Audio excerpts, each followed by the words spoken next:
بسم اللہ الرحمن الرحیم وقالوا لن يدخل الجنة إلا من كان هودا أو نصارا تلك أمانيهم قل هاتوا برهانكم إن كنتم صادقين۔ ترجمہ۔ اور اہل کتاب نے کہا ہرگز جنت میں داخل نہ ہوگا مگر وہی جو یہودی ہو یا عیسائی، یہ ان کی من گھڑت تمنائیں ہیں۔ تم فرما دو اگر تم سچے ہو تو اپنی دلیل لاؤ۔ لن يدخل الجنہ، ہرگز جنت میں داخل نہ ہوگا۔ تفسیر صراط الجنان میں ہے یہودی مسلمانوں سے کہتے تھے کہ جنت میں صرف یہودی جائیں گے، اور عیسائی کہتے تھے کہ صرف وہی جنت میں داخل ہوں گے۔ یہ گفتگو مسلمانوں کو بہکانے کے لیے تھی۔ ان کی تردید میں یہ آیت کریمہ نازل ہوئی جس میں فرمایا گیا کہ ان کی یہ بات ان کی اپنی رائے سے ہے، توریت و انجیل میں ایسا کچھ نہیں فرمایا گیا۔ اگر وہ سچے ہیں تو اپنی اس بات پر کوئی دلیل لائیں۔ امانیہم، ان کی بن گھڑت تمنائیں۔ تفسیر صراط الجنان میں ہے بغیر کسی بنیاد کے جنت میں داخلے کے زبانی دعوے کرنا جہالت و حماقت ہے۔ ایک امید ہے جسے عربی میں رجا کہتے ہیں، اور ایک خام خیالی ہے جسے عربی میں امنیہ کہتے ہیں۔ امام غزالی علیہ رحمۃ اللہ الوالی نے اس موضوع پر بڑا پیارا کلام ارشاد فرمایا، اس کا خلاصہ سماعت فرمائیں۔ چنانچہ آپ رحمۃ اللہ تعالی علیہ فرماتے ہیں رجا یعنی امید دل کی اس راحت کا نام ہے جو محبوب چیز کے انتظار سے حاصل ہوتی ہے، لیکن یہ محبوب جس کی توقع کی جا رہی ہے اس کا کوئی سبب ہونا چاہیے، لہذا اگر اس کا انتظار اکثر اسباب کے ساتھ ہے تو اسے رجا یعنی امید کہتے ہیں، اور اگر اسباب بالکل نہ ہوں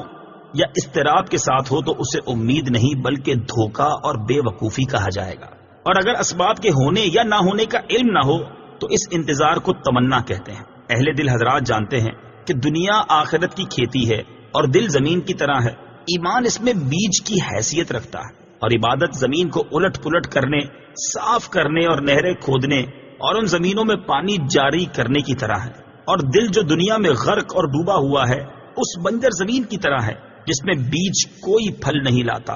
اور قیامت کا دن فصل کاٹنے کا دن ہے، اور ہر شخص وہی کاٹے گا جو اس نے بویا ہوگا، اور کھیتی کا بڑھنا ایمان کے بیج کے بغیر ناممکن ہے، اور جب دل میں خباثت اور برے اخلاق ہوں تو ایمان بہت کم نفع دیتا ہے۔ جیسے بنجر زمین میں بیج سے فصل پیدا نہیں ہوتی تو مناسب یہی ہے کہ آدمی کے مغفرت کی امید رکھنے کو کھیتی والے پر قیاس کیا جائے، یعنی جو شخص اچھی زمین حاصل کرتا ہے اور اس میں عمدہ بیج ڈالتا ہے جو نہ تو خراب ہوتا ہے اور نہ ہی بدبودار، اور پھر اس کی تمام ضروریات کو پورا کرتا ہے۔ ضروریات سے مراد وقت پر پانی دینا، زمین کو کانٹوں اور گھاس پھوس نیز ان تمام خرابیوں سے پاک کرنا جو بیج کو بڑھنے سے روکتی ہیں یا خراب کر دیتی ہیں۔ تو جو یہ سب کام کرے پھر اللہ تعالیٰ کے فضل کا منتظر ہو کر بیٹھ جائے کہ وہ زمین کو بجلی کی گرج اور دیگر آفات سے بچائے گا یہاں تک کہ کھیتی اپنی تکمیل کو پہنچ جائے، تو اس انتظار کو رجا یعنی امید کہتے ہیں۔ اور اگر سخت زمین میں بیج ڈالے جو شور زدہ ہو اور بلندی پر ہو، جس تک پانی نہیں پہنچ سکتا، اور بیج کی پرواہ بھی نہ کرے اور پھر اس کے کٹنے کا انتظار کرے، تو اس انتظار کو بے وقوفی اور دھوکہ کہتے ہیں، امید نہیں کہتے۔ اور اگر اچھی زمین میں بیج ڈالا لیکن اس میں پانی نہیں ہے، اب وہ بارش کے انتظار میں ہے، اور یہ ایسا وقت ہے جس میں عام طور پر بارش نہیں برستی، تو اس انتظار کو تمنا کہتے ہیں، رجا نہیں کہتے۔ تو گویا رجا کا لفظ کسی ایسی پسندیدہ چیز کے انتظار پر صادق آتا ہے جس کے لیے وہ تمام اسباب تیار کر دیے گئے ہوں جو بندے کے اختیار میں ہے۔ صرف وہی اسباب باقی رہ گئے جو بندے کے اختیار میں نہیں ہیں، اور وہ اللہ تعالیٰ کا فضل ہے جس کی وجہ سے تمام نقصان دہ اور فاسد کرنے والے اسباب کھیتی سے دور ہو جاتے ہیں۔ پس جب بندہ ایمان کا بیج ڈالتا ہے اور اس کو عبادت کا پانی پلاتا ہے، دل کو بد اخلاقی کے کانٹوں سے پاک کرتا ہے، اور اللہ تعالیٰ کے فضل کا مرتے